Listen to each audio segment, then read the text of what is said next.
जी TV में मुजाहिद बेलवी आपको खुशामदीद कहता है। और जी हाँ, बिलाखिर 2000 साल से चलते हुए 17 आ गया, 18 आया, नून लीग ने ये मंसूबा शुरू किया, हुकूमत ख़त्म हो गई।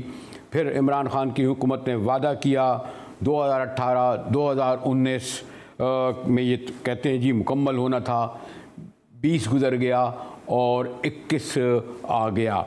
और अब बहरहाल खुशाइन बात यह है, जैसे मैंने कहा, कराची के बारिशें हो जाएं तो तबाही हो जाती है, सड़कें डूब जाती हैं, नाले ले लेते हैं, नाजायज़ तजावुज़ात। चीफ जस्टिस के रिमार्क सुन लें, वो एक खैर अलग इशू है। लेकिन मैंने कहा ना, कराची के हवाले से बहुत कम अच्छी ख़बरें आती हैं। और ये जो जैसे मंसूबा यानी ग्रीन लाइन मंसूबा है, कुछ लोग इसको पेशावर के BRT से तजवीज़ दे रहे थे। और इस हवाले से ये भी उनका कहना था कि हो सकता है इसमें वही खामियां कमज़ोरियां रह जाएं। लेकिन वहाँ हमारे असद उमर साहब वफाकी वज़ीर और गवर्नर ही कह रहे थे कि मुकम्मल तौर पर ग्रीन मंसूबा एक मिसाली मंसूबा है। 2016 में जब इस पर काम शुरू हुआ तो इस पर लागत तखमीना कोई 16 अरब का लगाया गया था। और फिर आपको इल्म है महंगाई और डॉलर, और फिर सबसे बड़ा मसला था बसें जो चाइना से आनी थी। पहली खेप 40 की आई, फिर 80 की आई, और सबसे बढ़कर ये कि वो मंसूबा, अगर मैं गलत नहीं हूँ, तो 36 अरब रुपए पे पहुँच गया। जी, 16 अरब का मंसूबा 36 अरब पर पहुँच गया। और अब हमारे प्राइम मिनिस्टर इमरान ख़ान 10 दिसंबर को इसका इफ्तिताह तो कर रहे हैं, लेकिन वफाकी वज़ीर का कहना है कि इसका बाकायदा ऑपरेशन जो है वो 25 दिसंबर से होगा। ग्रीन लाइन से कहते तो यही है कि जी 1.5 लाख लोग फैज़याब होंगे, इसमें सफ़र कर सकेंगे, फिर आगे बढ़ाया जाएगा। और ये वफाक का मंसूबा है। वैसे ऑरेंज लाइन का मंसूबा शायद सिंध हुकूमत को करना है। तो हमारे साथ हैं असद उमर साहब, वफाकी वज़ीर प्लानिंग डेवलपमेंट। मसरूफ़ थे पूरा सारा दिन, इस ग्रीन लाइन में बड़ा जुलूस निकाला। हमारे PTI के लोगों ने नुमाइश से और सुरजानी टाउन तक, आज नून लीगी भी निकल आए बरहम होकर, पार्टी भी खुश नहीं है। असद उमर साहब, ये कहा जा रहा है कि ये मंसूबा, जिस तरह आम तौर पर रवायत ये रही है कि तख्ती कोई लगाता है और बाद में सगे बुनियाद यानी उसकी जो है क्रेडिट वो ख़ुद ले लेता है, इसके बारे में भी ये कहा जा रहा है कि ये असल में मियां नवाज शरीफ का नून लीग का मंसूबा था। और ये जो 3 साल ताख़ीर हुई, इसमें जो लागत बढ़ी, इस सब की ज़िम्मेदार आप हैं और उसका यानी इसका क्रेडिट आप ले रहे हैं, हालांकि ये मियां साहब का मंसूबा था। असद उमर साहब जी, ये मंसूबा जो है ये बिल्कुल उनके वक्त में शुरू हुआ था। फरवरी 2016 में शुरू हुआ। उसके बाद 2 साल 4 माह उनकी हुकूमत रही, और उस 2 साल 4 माह की हुकूमत के अंदर इस फिजिकल इंफ्रास्ट्रक्चर के ऊपर तो काम हुआ।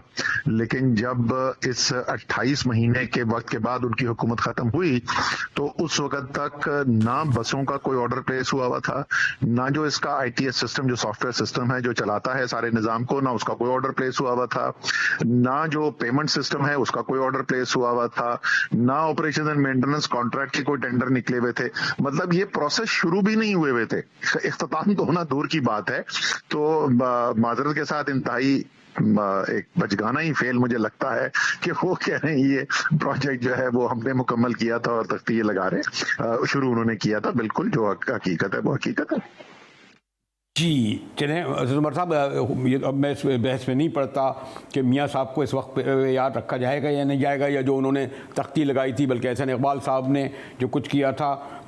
और लेकिन ये अभी तक थोड़ा सा इबहम है। पहले ख्याल ये था कि इसमें 4 लाख लोग सफ़र कर सकेंगे, पहले 40 आई, 80 आई, फिर कुछ लाख, 1.5 लाख। तो एक तो ये कि जो ये फर्स्ट फेज़ इसको हम समझें, फिर सेकेंड फेज़ समझें, इस तरह होगा असद उमर साहब?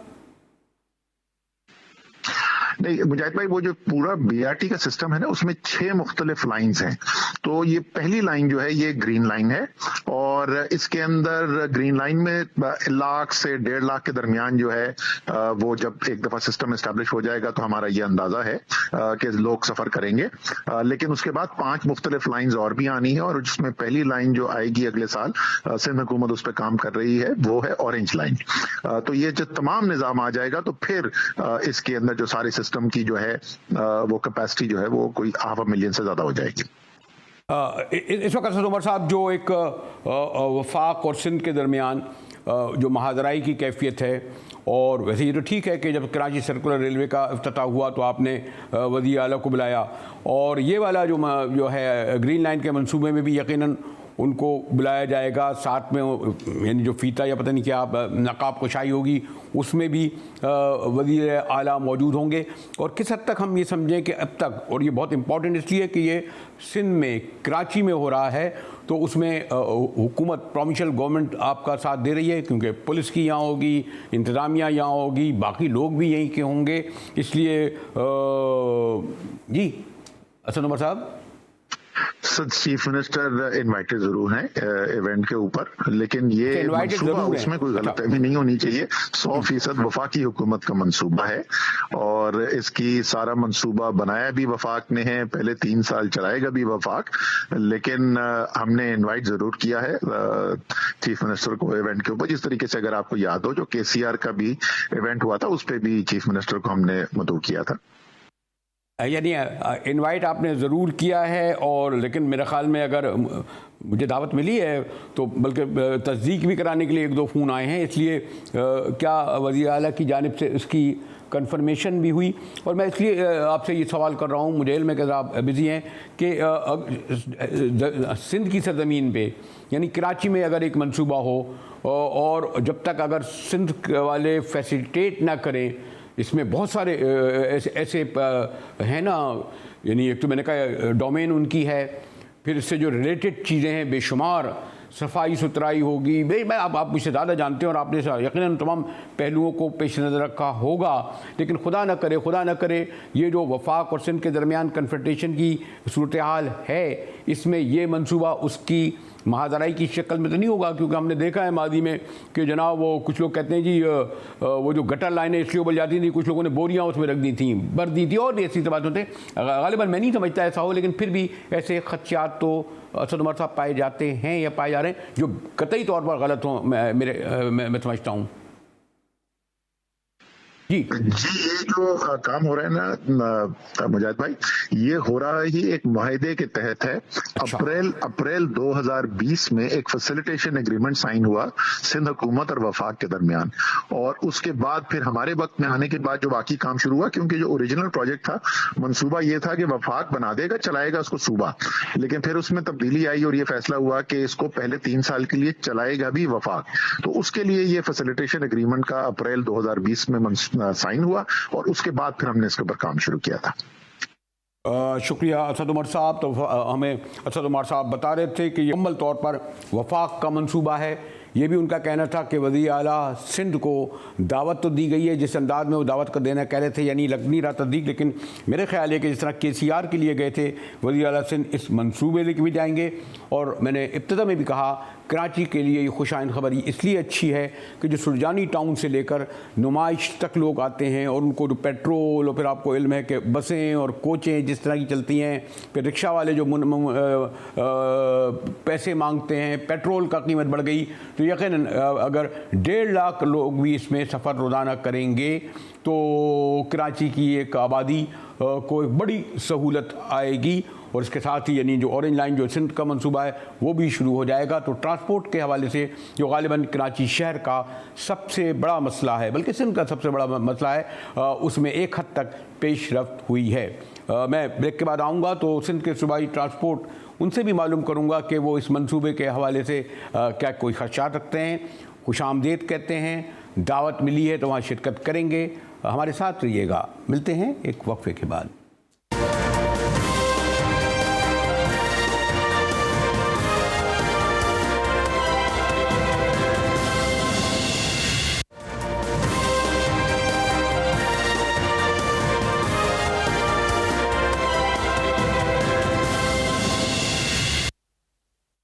GTV में एक बार फिर मुजाहिद बेलवी आपको खुशामदीद करता है। और ब्रेक से पहले वफाकी वज़ीर मोहतरम असद उमर साहब, जो मेरे ख़्याल में उन्हें इमरान खान साहब की टीम का सेंटर फॉरवर्ड ही कहा जाएगा या उन्हें ओपनर कहा जाएगा, कि तमाम डेवलपमेंट के हवाले से बड़े बड़े मंसूबे और सरगर्म रहते हैं उसकी दाद देनी पड़ेगी। लेकिन इस मंसूबे को, जो ग्रीन लाइन मंसूबा शुरू हो रहा है, यानी जिसका इफ्तिताह कल हो रहा है और 25 दिसंबर से आ रहा है, और जो 2016 में शुरू हुआ था नून लीग की गवर्नमेंट में, और कमोबेश 5.5 साल 6 साल लग गए, लागत जो 16 अरब थी वो 2 गुना हो गई। और शायद इसका सबब ये हो कि वफाक और सिंध के दरमियान टकराव रहा। यही मंसूबा अगर पेशावर में होता या शायद कोयटा में होता या लाहौर में होता तो इतनी कन्फ्रंटेशन नहीं होती, इतने मसाइल पैदा नहीं होते। और अभी भी जब आज मैं देख रहा था कि गवर्नर सिंध और वफाकी वज़ीर नुमाइश से एक जुलूस की शक्ल में नारे लगाते वहाँ पहुँचे। पर अच्छी बात यह कि जियालों ने कोई इस पर रद्दमल का इज़हार नहीं किया, नून लीगियों ने ज़रूर बरहम का इज़हार किया।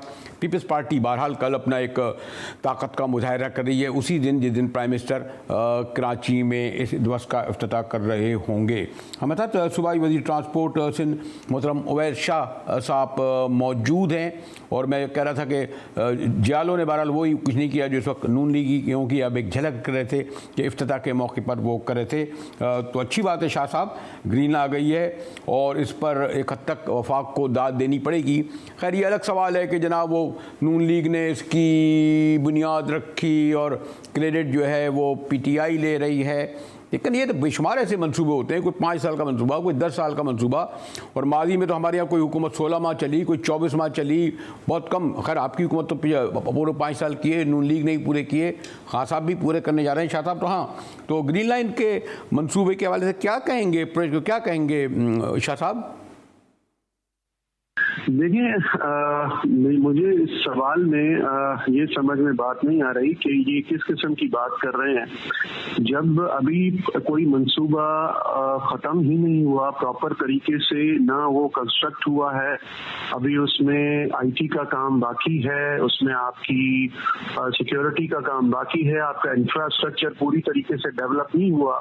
ये क्या पेशावर बीआरटी पार्ट 2 बनाने के चक्कर में इसको नून लीग ने ये इंफ्रास्ट्रक्चर बनाया, मंसूबा दिया कराची के लिए, तो अगर इतने अरसा आपको गुजर गया है तो आप इतने बड़े प्रोजेक्ट का जो इस वक्त हाल है वो विजुअल है सबके सामने, सब लोग देख सकते हैं। आपके लिफ्ट एस्केलेटर्स खराब पड़े हुए हैं, आपने जो केबलिंग की थी वो लो गेज थी, वो आपको दोबारा डालनी पड़ रही है, आपका आईटी सिस्टम पूरा नहीं है। सिर्फ एक रिबन कटिंग सेरेमनी के लिए फिर वही धोखा दिया जा रहा है, जबकि आपको आपके कंसल्टेंट्स ने, आपके खुद के कंसल्टेंट्स ने ये आपको राय दी है कि ये प्रॉपरली अगर आपको चलाना है तो इसमें कम से कम 6 से 7 महीने और लगेंगे। आपको पूरा आपका आईटी सिस्टम करना पड़ेगा, आपको सीसीटीवी कैमरास ऑन करने पड़ेंगे, कमांड एंड कंट्रोल ऑन करना पड़ेगा, फेयर सिस्टम आपको ऑन करना पड़ेगा, आपके स्टेशन कंप्लीट आपको बनाने पड़ेंगे। आपके पास 2 से 3 स्टेशन बनाए हुए हैं इन लोगों ने, जिस पर ये कल वजीर आजम को ला के और सिर्फ मीडिया को लेके जाके दिखाएंगे कि ये स्टेशन हमारे रेडी हैं, जबकि 25 स्टेशन है। बाकी सारे स्टेशन पे अगर मीडिया की टीम मेरे साथ चलना चाहे तो चल के विजुअलाइज करे कि स्टेशन पे कितनी बुरी हालत है। अभी तक कोई चीज प्रॉपर कंप्लीट है नहीं। फिर ये वही केसीआर वाला जो ड्रामा 4 महीने पहले किया गया था, ये उसी किस्म का एक ड्रामा दोबारा किया जा रहा है। मैंने ये रिक्वेस्ट की थी, सजेशन भी दी थी मीडिया के तवज्जुब से कि अगर ये प्रोजेक्ट जिस मकसद के लिए भला है कि कराची के मेरे भाई बहनों को ट्रांसपोर्ट की फैसिलिटी मुहैया की जाए, तो हम इनके साथ पहले भी हमने मिलकर काम किया है। जो SIDCL के इश्यूज थे ग्रीन लाइन के हवाले से हमने प्रायोरिटी पे वो रिजॉल्व किए हैं, तो अब भी इनके साथ हम बैठने को तैयार हैं। बताएं क्या क्या इश्यूज हैं। मेरी रिक्वेस्ट थी कि प्रॉपर इस सारे इंफ्रास्ट्रक्चर की सारी चीजों को ऑन बोर्ड करने के बाद इस प्रोजेक्ट को रन किया जाए। शाह साहब, आप ये कैसा कॉपरेशन है कि अभी उसका इफ्तिताह अगले 12 या 16 घंटे बाद होना है? आपने ग्रीन बस के जो आ रही है बड़ी मुश्किल से आ रही है, कराची के शहरियों के लिए आ रही है, भले 1.5-2 लाख लोगों को सहूलत हो रही है। आपने एक भी चीज़ ऐसी नहीं बताई जिसमें पॉजिटिव। आपने बता दिया कि सिक्योरिटी का मसला है, कैमरे नहीं है, 6 माह लग जाएंगे और टेक्निकल मतलब आप फिर आपसे भी पूछा जा सकता है क्या सिंध में जो है जो सड़कों का, खासतौर पर कराची में सड़कों का क्या हाल है, नाजायज़ तजावुज़ का क्या हाल है, नाले गटर कहाँ से उबल रहे हैं। और हाँ, ये ट्रांसपोर्ट है वो भी एक हद तक आपकी जिम्मेदारी है। वो तो अगर प्राइवेट बसें और ना चलें और अगर कराची के लोग 20,000 मोटरसाइकिलों में ना चलें तो गालिबन वो सड़कों पर रगड़ रगड़ कर मर जाएं। तो अगर ये जो इसमें तो यानी वफाक से क्या लड़ना, आपको तो बढ़कर उन्हें खुशामदीद कहना चाहिए था। आपने कह रहे हैं जी तखरी लगाने आए, भाई तखरी लगाने आए, तखरी लगाएगी तो 36 बस नज़र आएगी ना, बसें तो 80 आ गई ना शाह साहब। ऐसा नहीं शाह साहब, इस तरह तो मैंने ये फिर सवाल ये भी होगा ना कि सिंध हुकूमत ने कौन से सिंध के शहरी आवाम के मसाइल हल किए हैं, अब तो वो भी सड़कों पर आ गए आपके पुराने दोस्त शाह साहब। देखिए, जहाँ तक बात है एमक्यूएम की, तो ये मेरे नफीस भाई जो हैं, अगर जन्नत की भागदौड़ भी इनके हाथ में ना दी जाए तो ये तौबा नौज़बिल्लाह उसके भी बुराइयां करना शुरू कर देंगे। इनसे ये पूछा जाए कि पिछले 11-12 साल जब ये लोग रहे, मुस्तफ़ा कमाल का दौर था, उसके बाद ये इत्तेहादी हुकूमत में रहे, तो इन लोगों ने क्या किया? क्या ऐसा सिस्टम दिया ग्रीन बस जो आई और खत्म हो गई? सिंध गवर्नमेंट के अगर मंसूबों को आप देखें तो हमारे पास डिले जरूर हुई है, क्योंकि फॉरेन फंडेड जितने भी प्रोजेक्ट्स हैं उनको कितनी दफा सेंट्रल गवर्नमेंट ने रोका है।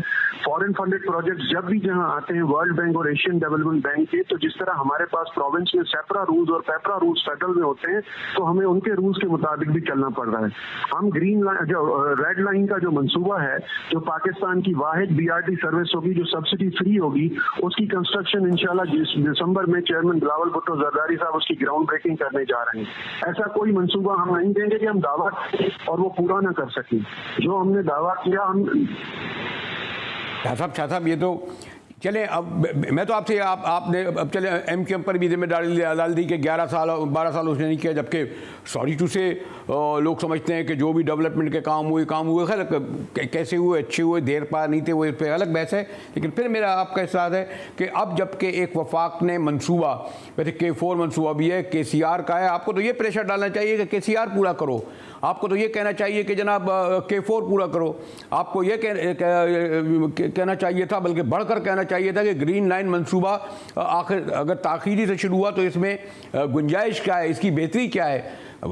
चलेगी तो सिंध में ना, जो कराची के शहर के लोग, बल्कि सिंध के लोग इसमें सफ़र करेंगे ना, कोई पेशावर और लाहौर से लोग आके तो सफ़र नहीं करेंगे ना इसमें शाह साहब। तो आपको फैसिलिटेट करना चाहिए इसके लिए तो शाह साहब। देखिए, देखिए मैंने आपको पहले, देखिए आप पहले भी मेरी बात नहीं समझे। मैंने इनको ये रिक्वेस्ट की थी, मैंने ये नहीं कहा कि मैंने बताया था, मैंने इनको ये रिक्वेस्ट की थी, ये सजेस्ट किया है मीडिया के थ्रू कि अगर गवर्नर साहब ने या असद उमर साहब ने बैठना है ट्रांसपोर्ट के इशू पे ग्रीन लाइन के हवाले से, तो हम बैठने को, साथ काम करने को तैयार हैं। मैंने अपने पहले सेगमेंट में भी रिक्वेस्ट का लफ्ज इस्तेमाल किया और बताया। मैंने ये नहीं कहा कि मैं पॉइंट आउट कर रहा हूँ, मैं सिर्फ इसलिए पॉइंट आउट कर रहा हूँ कि ये पैसा आवाम का है, ये पैसा लोगों का है। ये ट्रायल रन ये चलाएंगे, ये 2 महीने तक ट्रायल रन, ये किसके पैसों पे चलेगा? जिसका कोई फायदा नहीं है। मैंने ये सिर्फ इनको कहा कि जो खामियां, ये नहीं चाह रहा कि ये प्रोजेक्ट ना आए, ये प्रोजेक्ट बिल्कुल आए, जितना जल्दी हो सकता है आए, लेकिन ये प्रोजेक्ट, आप इस प्रोजेक्ट का पूरा स्कोप तो पूरा करें। अगर वही पेशावर BRT की तरह आप लोगों ने किया, फिर कल किसी बस में आग लग गई, आपका अभी तक वहां पे टिकटिंग सिस्टम प्रॉपरली ऑन नहीं हुआ है, आप सब्सिडी पे कर रहे हैं, आपको सब्सिडी पे करनी है, तो ये बहुत सी ऐसी इसकी चीजें होती हैं जिनको आपको पूरा करना पड़ेगा। अल्लाह करे ये प्रोजेक्ट जनवरी तक आ जाए आपका पूरे तरीके से, फरवरी तक आ जाए। आप अगर जनवरी फरवरी में इसकी रिबन कटिंग सेरेमनी कर लेते, जब आपके पास ये प्रोजेक्ट कम से कम 80% 90% तो पूरा हो जाता, तो मैं उस वक्त भी इसको वेलकम करूंगा। मैंने क्रिटिसाइज नहीं किया, कोई पॉलिटिक्स नहीं की, ना पाकिस्तान पीपल्स पार्टी की गवर्नमेंट किसी भी पब्लिक इशू पे पॉलिटिक्स करती है। इन दोस्तों की बात को कुछ समझ में आता नहीं है और आप मीडिया पे खड़े होकर जो उनके मन में आता है बोल देते हैं। क्या पेपर वर्क मेरे पास मौजूद है? कितनी मीटिंग्स SIBCL के साथ हुई है, जब हमने सजेशन रखे, कौन सी सजेशन पे इन्होंने अमल किया है? देखिए, मैं नहीं चाहता कि इस पे पॉलिटिक्स की जाए। मैं दोबारा इस चीज को रिपीट कर रहा हूँ जो मैंने पहले कहा कि मैं बार बार ये कहता रहा हूँ, इस प्रोजेक्ट को कंप्लीट करें, खुदारा इसको कंप्लीट करें, हम वेलकम करेंगे, आप आ जाएं, आपको जो शौक है। लेकिन ये ना करें कि KCR की तरह अंडर पास ओवर फ्लाईओवर के पैसे, जिसमें 30% 40% सिंध गवर्नमेंट के पैसे थे, कुछ रेलवे डिपार्टमेंट के वजीर आजम साहब को यहाँ ले आए और बताया कि हम KCR को रिन्यू कर रहे हैं, जबकि KCR का कोई दूर दूर तक नामो निशान नहीं है। इस तरह का मजाक ना किया जाए। शाह साहब, लेकिन बस एहतराम, अब मैं शाह साहब से क्या कहूँगा, आपका शुक्रिया कि आपने लेकिन अभी तो कहा कि बस को आग ना लग जाए और जनवरी में कर लेते, जनवरी से तो आप ताख़िर होती। लेकिन बदकिस्मती ये है कि वफाक और सूबे वो जो डेवलपमेंट के काम जिनसे सिंध के शहरी और देही इलाकों को फ़ायदा हो, क्योंकि कोई वफाक और सिंध आवाम के लिए तो अलग नहीं है।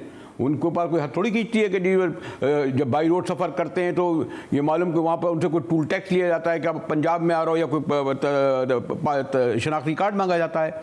आवाम तो ट्रेनों में, बसों में सफ़र करते हैं, तो इन मसाइल पर, या पानी का मसला हो या अब जो KCR का मसला हो, उससे तो फैज़याब सूबे के अवाम होते हैं ना, बल्कि पूरे मुल्क के अवाम होते हैं। कराची तो तमाम मुल्क का है, लेकिन मैं देख रहा था असद उमर साहब ने एक हद तक तहम्मुल का काम लिया, लेकिन हमारे मोहतरम सूबाई वज़ीर ट्रांसपोर्ट साहब, उनकी तजावीज़ तो वजह तौर पर जो पेश नज़र भी रखनी चाहिए वफाक को, लेकिन जिन खतरात का इजहार कर रहे थे, अगर इस वक्त इस तरह ना करते, ये तो अच्छी बात है कि नून लीग की तरह जो है हमारे पीपल्स पार्टी ने सब्र तहम्मुल से काम लेते हुए अपने इशूज़ तो रखे, कोई मुजाहरा, जलसा, जुलूस, कोई रुकावट इस तरह की नहीं डाली। और मैंने कहा ना कि कराची के लिए ग्रीन लाइन आ गई, एक अच्छा खुशाइन, वरना अच्छी खबरें कम आती हैं। हम देखें KCR भी आ जाए, यानी कराची सर्कुलर रेलवे, K4 जो पानी का मतलब वो भी आ जाए, लेकिन सारे मुल्क की नज़रें तो इस वक्त हमारी हाई कोर्ट पर हैं, सुप्रीम कोर्ट पर हैं। और ये बदकिस्मती से जिस मुल्क में सेनेट भी मौजूद है, कौमी असम्बली भी मौजूद है, यानी पार्लियामेंट मौजूद है, काबीना मौजूद है, वफाकी वज़ीर मौजूद हैं, लेकिन सारी सियासत अदालतों में चली गई है, चाहे किसी नाजायज़ तजावुज़ात का मसला हो। और फिर ऑडियो वीडियो ने तो मज़ीद गज़ब ढा दिया है कि बार बार तवातुर से कोई केस निकल के आता है और फिर मीडिया पर छा जाता है, स्क्रीनों पर छा जाता है, इशूज़ पस मंज़र में चले आते हैं। खासतौर पर अटॉर्नी जनरल जो बरहम हुए हैं, इस पर गुफ्तगू करेंगे ब्रेक के बाद। हमारे साथ रहिएगा।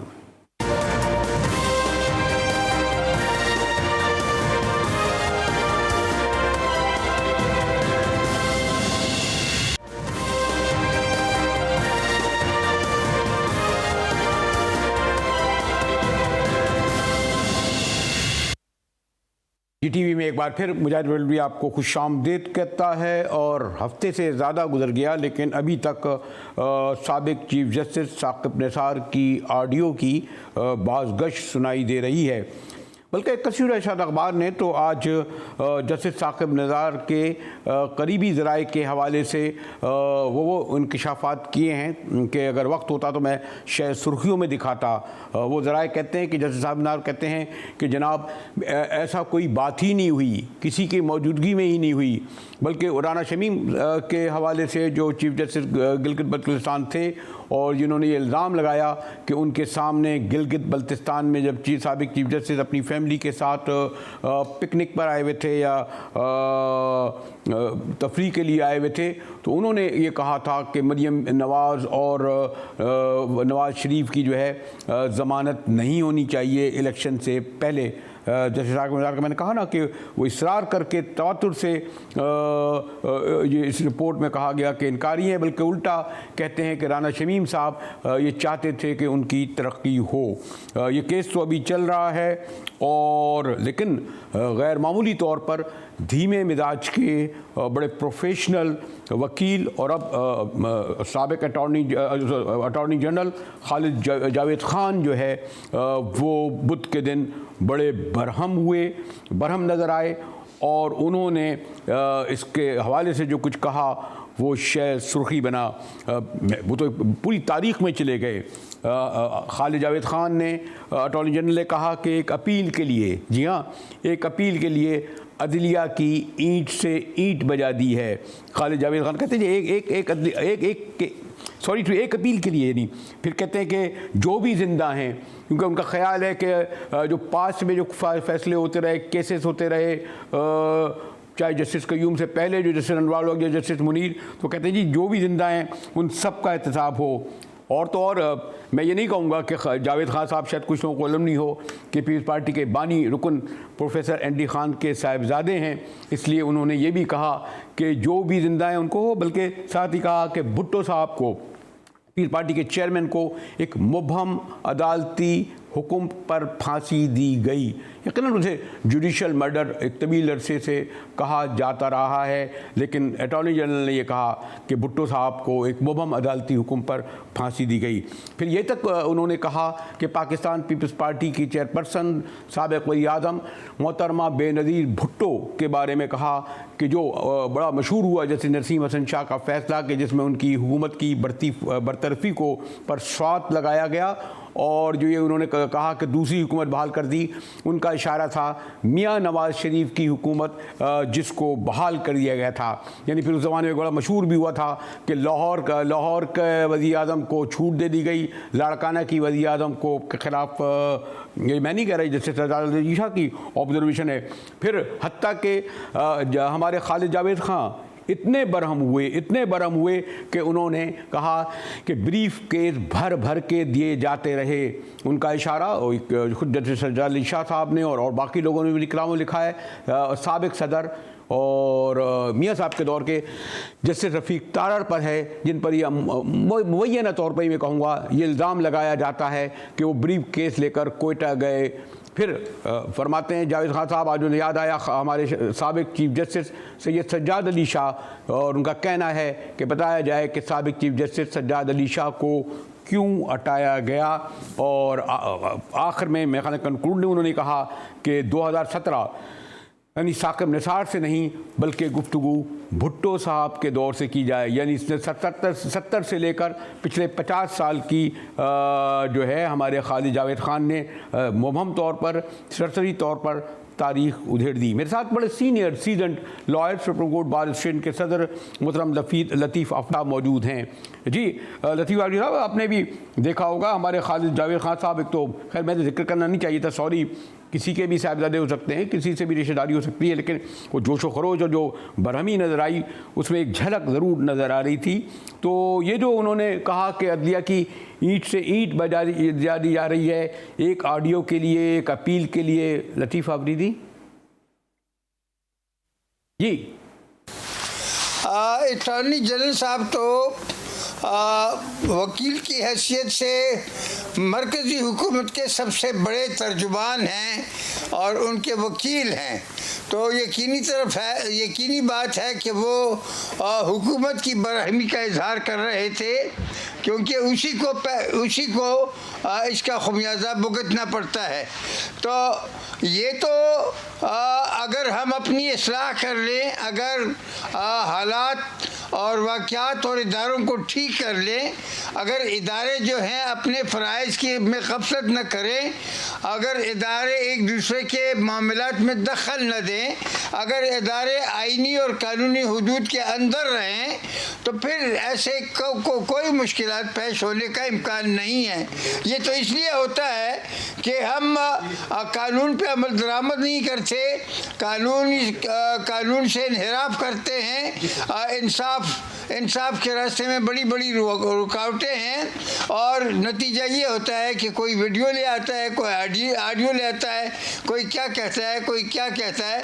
अगर ये सारा सिलसिला ट्रांसपेरेंट होता, साफ सुथरा होता, कोई शक व शुबा उसमें ना होता, तो यकीनी बात है कोई ऑडियो वीडियो जो है वो आकर वो कोई नहीं पेश कर सकता था। लेकिन मोहतरम आफरीदी साहब, आपका जिस पार्टी से ताल्लुक़ है, बल्कि एक वकील की हैसियत से भी नून लीग उसकी क़यादत से बड़ा करीबी ताल्लुक़ है, और आप नून लीग वाले आखिर इस ऑडियो को लेकर कोर्ट में क्यों नहीं गए, अदालत में क्यों नहीं चले गए? उन्हें चाहिए था ना कि इस पर बयानबाजी के बजाय इसके मायने आमतौर वैसे ये अलग बात है कि जो ऑडियो और वीडियो कितनी मोतबर होती है। लतीफ़ आफरीदी साहब, ये तो उनका मसला है, और वो खुद फैसला करेंगे। मेरा तो उस हवाले से उनके साथ ये ताल्लुक़ नहीं है। लेकिन जिस आदमी का उन्होंने कहा कि वो शमीम राना साहब जो है, उसने कहा कि ये मैंने अपने घर में रखा था, अपने नवासे के यहाँ रखा था, मैंने कम से कम इसको अवाम में मुश्तहर नहीं किया, तो मसला ही ख़त्म। एक अजीब साहब, एक और बात भी दिलचस्प है, आप भी माशाल्लाह एक तवील अरसे से वकील रहे हैं, पॉलिटिकल एक्टिविस्ट रहे हैं और फिर अपने पेशावर हाई कोर्ट बार के सदर रहे हैं। यानी मैंने कहा एक पूरी तारीख आपके सामने है। लेकिन हमारे मोहतरम अटॉर्नी जनरल साहब आज बड़े जज्बाती होकर, जैसे मैंने कहा, बरहम होकर तारीख में चले गए और उन्होंने ज़ोर देकर कहा कि 2017 में क्यों, 2017 के मुराद ये है कि साकिब निसार के केस से क्यों।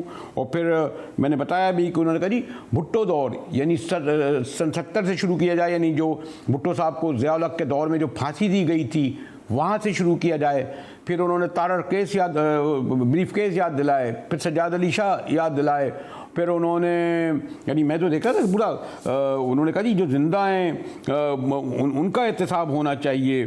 तो फिर बेनज़ीर की गवर्नमेंट की बहाली और के ख़िलाफ़ फ़ैसला जो किया जस्टिस नसीम हसन शाह ने, और मियाँ नवाज शरीफ की जो उन्हें एक्सेप्ट किया हुकूमत को, वो तक ले आए। बड़ी लंबी चौड़ी तारीख मुझे एक हद तक तो मैंने दाद देनी पड़ेगी अटॉर्नी जनरल को कि उन्होंने अपने एक मुख्तसर से खिताब में आपकी अदलिया की तारीख में जो मिसाली फ़ैसले हुए हैं उसको समेट कर रख दिया। लतीफ़ आफरीदी साहब उनको हैदराबाद ट्राइब्यूनल भी याद दिलाना चाहिए था कि नेशनल अवामी पार्टी नैब के ख़िलाफ़ जो ट्राइब्यूनल कायम किया गया और उसको 3 साल तक वहाँ उनको बंदों को रखा गया, और जो फैसला उस वक्त सुप्रीम कोर्ट ने दिया था, सुप्रीम कोर्ट से ही से पार्टी पर पाबंदी लगवाई गई। आज बतौर मिसाल उस फैसले को कोई न मानता है। सुप्रीम कोर्ट खुद कहती है कि नहीं, ये फैसला मंजूर नहीं है, ये हम नहीं मानते। तो ज़रा उससे आगे अगर अटॉर्नी जनरल साहब चलें कि इस मुल्क में जमहूरियत के साथ और यहाँ अवाम के साथ, जमहूरी कुव्वतों के साथ क्या हुआ है, क्या हमारे जो बड़े मोहतरम थे, क्या नासिर नाम भूल रहा हूँ, हसन नासिर जी, शहीद हसन नासिर को शहीद किया गया, और लोगों के साथ क्या किया गया, बलोचों के साथ क्या किया गया, उन पे फौजों को कितनी बार चढ़ाई की वहाँ पे, आज भी वहाँ चढ़ाई जारी है। तो ये क्यों हो रहा है, इसकी क्या वजूहत है? अटॉर्नी जनरल साहब ज़रा तारीख भी पढ़ लें और इन तमाम जो कुछ हो रहा है इसको सुन लें और इसको देख लें और फिर बात करें। जी, तो लतीफ़ आफरीदी साहब, जो मैंने कहा ना, अदलिया की खुद तारीख़ है और उन्होंने अटॉर्नी जनरल के जो तारीख़ में गए तो फिर एक तफसीली जवाब दिया। और सॉरी टू से आगे भी जाना चाह रहे थे, लेकिन कैमरे के पीछे से मुझे ये कहा गया कि आप इसको सिर्फ इतना वक्त आपके पास है कि लतीफ़ आफरीदी का शुक्रिया अदा करें। सो शुक्रिया लतीफ़ आफरीदी। GTV से मुजाहिद बरेलवी को इजाज़त दीजिए और अब आपसे मुलाकात होगी पीर को।